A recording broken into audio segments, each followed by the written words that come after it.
사도행전 5장. 아나니아와 삽비라. 아나니아라는 사람은 그의 아내 삽비라와 함께 재산을 팔았습니다. 그는 그 돈의 일부를 떼어 자기 것으로 숨겨두고는 나머지를 사도들의 발 앞에 가져와 바쳤습니다. 그의 아내도 이 사실을 다 알고 있었습니다. 그러자 베드로가 말했습니다. 아나니아야, 어떻게 내가 사탄에게 마음을 빼앗겨 성령을 속이고 땅값으로 받은 돈의 일부를 내 것으로 몰래 숨겨놓았느냐? 그 땅은 팔기 전에도 내 소유였고 또 팔고 난 뒤에도 내 마음대로 처분할 수 있지 않았느냐? 그런데 왜 이런 일을 마음에 품었느냐? 너는 사람을 속인 것이 아니라 하나님을 속인 것이다. 아나니아는 이 말을 듣자마자 쓰러져 죽었습니다. 그리고 이 일을 듣는 사람들은 모두 두려움에 사로잡혔습니다. 그때 청년들이 들어와 그 시체를 싸서 들고 나가 묻어주었습니다. 3시간쯤 지나서 그의 아내가 무슨 일이 일어났는지도 모르고 들어왔습니다. 베드로가 그녀에게 물었습니다. 말해보아라. 너와 아나니아가 땅을 팔아 받은 돈이 이것뿐인가? 삽비라가 대답했습니다. 네, 그게 전부입니다. 베드로가 그녀에게 말했습니다. 너희가 어째서 서로 짜고 주의 영을 시험하려고 하느냐?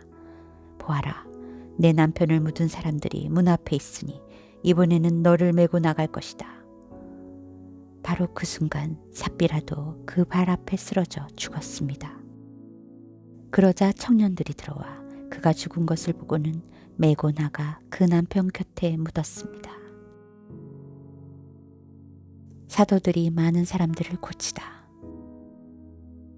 온 교회와 이 일에 대해 소문을 들은 모든 사람들은 큰 두려움에 사로잡혔습니다. 사도들은 사람들 가운데 많은 기적들과 표적들을 일으켰습니다. 그리고 믿는 사람들은 모두 한 마음으로 솔로몬 행각에 모이곤 했습니다. 다른 사람들은 감히 그 모임에 끼어들지 못했습니다.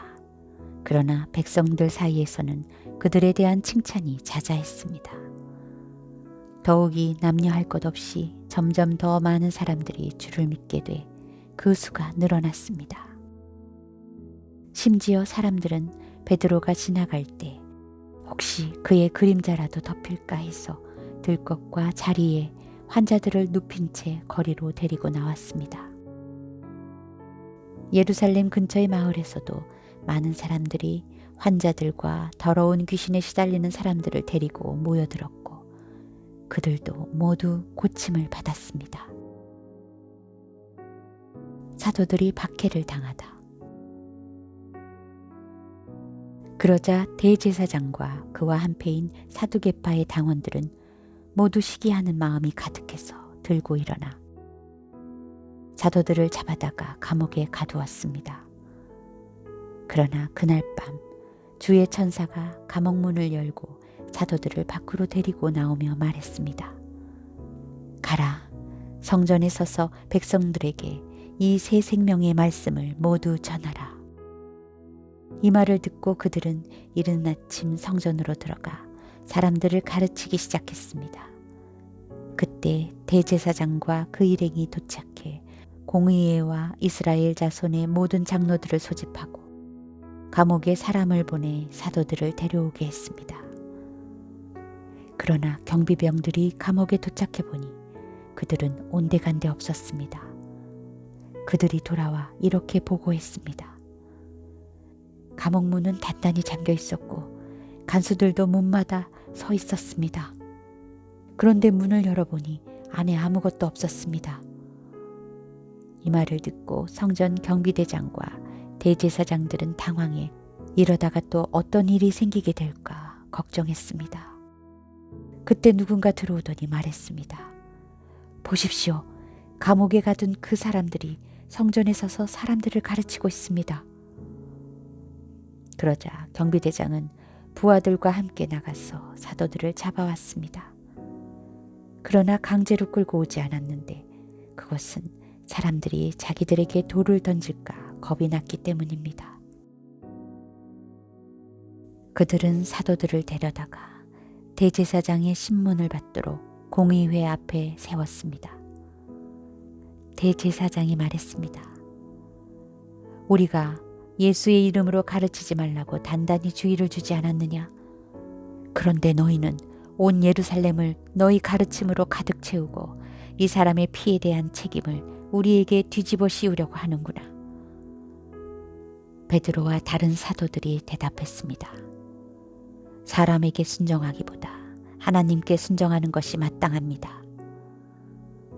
당신들이 나무에 달아 죽인 그 예수를 우리 조상들의 하나님께서 살리셨습니다.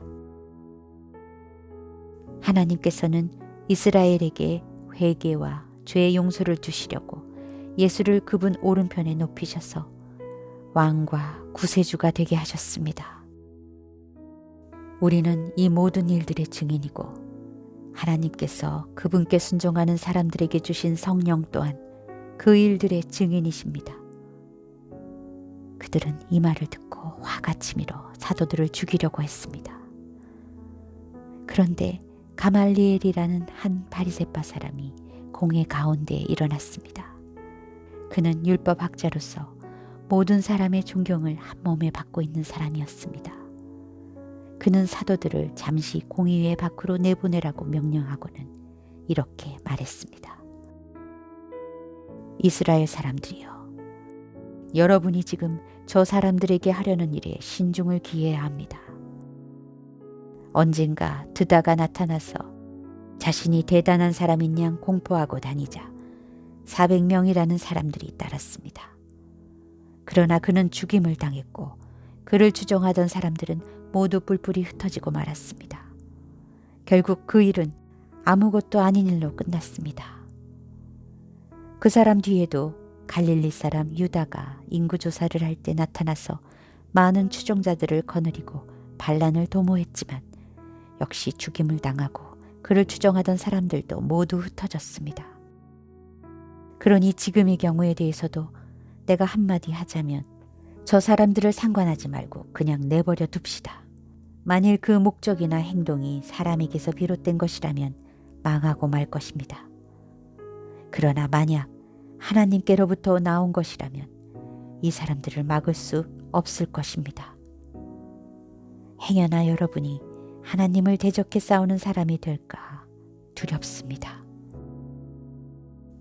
그의 충고는 충분히 설득력이 있었습니다.